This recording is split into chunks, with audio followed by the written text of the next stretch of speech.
Hey friends, welcome back to East Texas Kitchen. I'm Mama Steph here with my friend David Wallace, the cooking guy, and boy are you a cooking guy. But today you're actually going to be kind of a baking guy as well. That's right. So tell us about this granola that you're making. Well, you know, the last time I was here I came with a one ingredient recipe. You did. This is not a one ingredient No, this recipe. has a lot. But it is still easy. But okay? it is, and it makes a lot of stuff. You know stuff. what, your money would go further in the meat aisle than it will on the cereal aisle these days. Yeah. So I came up with a granola that utilizes store-bought brands, which the box is like around $2, and oatmeal, which is less than $2. It's a little over $1. Yeah. And if you have pecans or something like that, so that you can save money on the nuts, you can make this for pretty inexpensive. Yeah, if and you had your own tree. Easy. Yeah.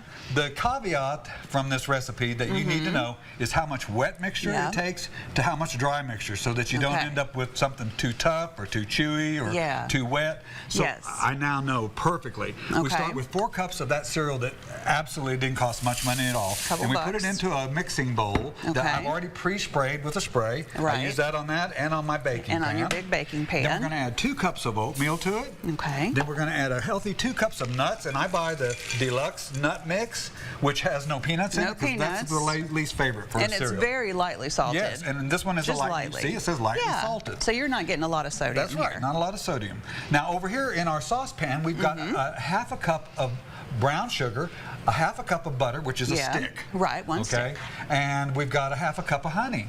And I like to use the raw honey. I've added some cinnamon and some vanilla. And then when you're cooking it, all you want to do is bring it to a good rolling boil. Right, and then stop. That's right, because if you go past, it'll start rising up when it gets rolling boil.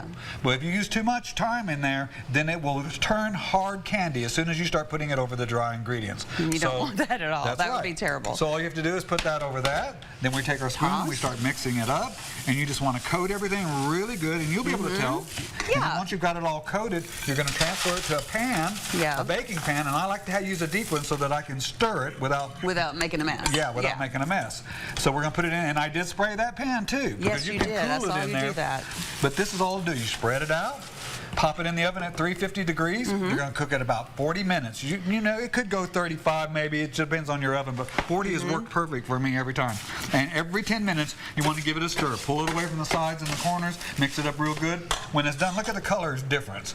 It'll be a nice golden brown. Look how beautifully, it is. It's almost like a molasses color. And then I like to have it over Greek yogurt. Why don't you put a little on that Greek yogurt there? Do a little sprinkle. It goes good with milk. It goes good over Greek yogurt. But you know what? If you ever make this one time, you're going to be making it every week, because it makes a fantastic, healthy snack. And you know what I'm thinking of is I'm thinking of holiday gifts for teachers and stuff. Absolutely. Little bags of this or little jars. Bags absolutely would work perfect. Well, you guys, the recipe is, he wrote it out perfectly for you to be able to do this yourself. So it's on the East Texas Kitchen app, just like lots of other recipes right now. Go get it. It's free in your phone's app store.